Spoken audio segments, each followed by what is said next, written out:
Here we go! And at number 1, ang nanguna ang pinakapandar na humble brag is those darn posts about beauty and vanity. Guilty.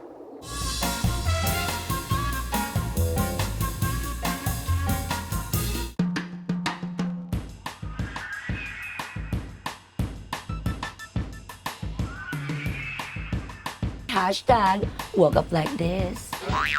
Most probably, you've come across a selfie post with the caption, "Woke up like this." Hashtag eyebags. Hashtag ganda lang. Hashtag blessed.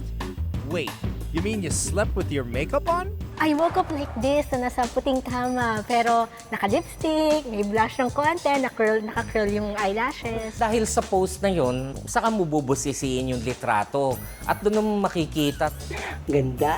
teka, ang ayos na ayos naman, ang ganda naman ng suot. Pahambol ko, no, pero actually ay nagyayabang. Parang sinasabing sa isang ordinaryong araw, ang ganda-ganda ko pa rin. Sarap matulog, tsaka sarap gumising pag ganito kakaganda, di ba? Nakakatawa siya. Perfect. Perfect. You know how people sometimes mag-hashtag sila ng hashtag I woke up like this, pero alam mo naman na 3 hours na silang gising, nag-aayos lang na para mukha siyang no makeup. Oo, ha? Ang pinakamagandang gumigising tuwing umaga. Look at that. What do they hope to achieve with a GGSS post? As in, gandang-ganda sa sarili humble brag.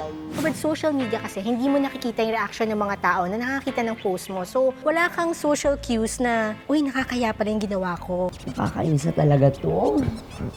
Sa tuwing gumigising ako, ganito ako kaganda.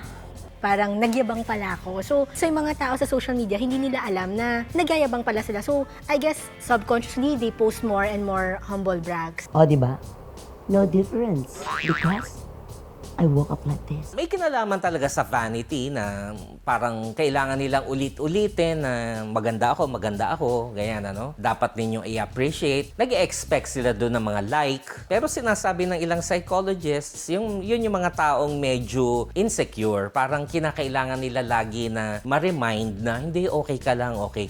Feeling ko kasi, tayo naman sa social media, parang naging norm na kasi natin na to look for validation from other people, especially when you rely on social media to be able to boost your self-confidence and your identity. Ay, oo nga, ang ganda mo, kahit na kakagising mo lang. Or ang ganda mo kahit wala kang makeup, no filter, mga ganon. I woke up like this.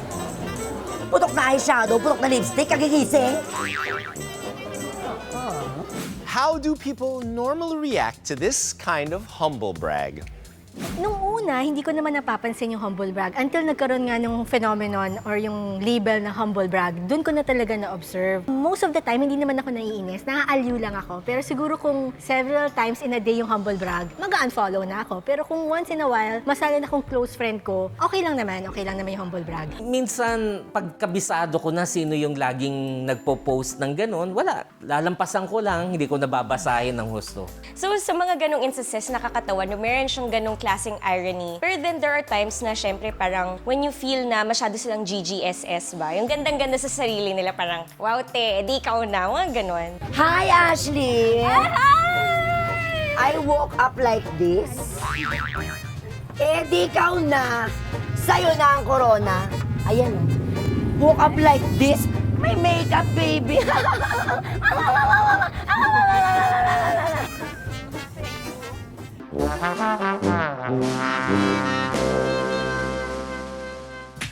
There you have it, ladies and gentlemen, our top 10 ang pinaka pandar na humble brags. Wow, what a crazy, amazing, up-to-date episode.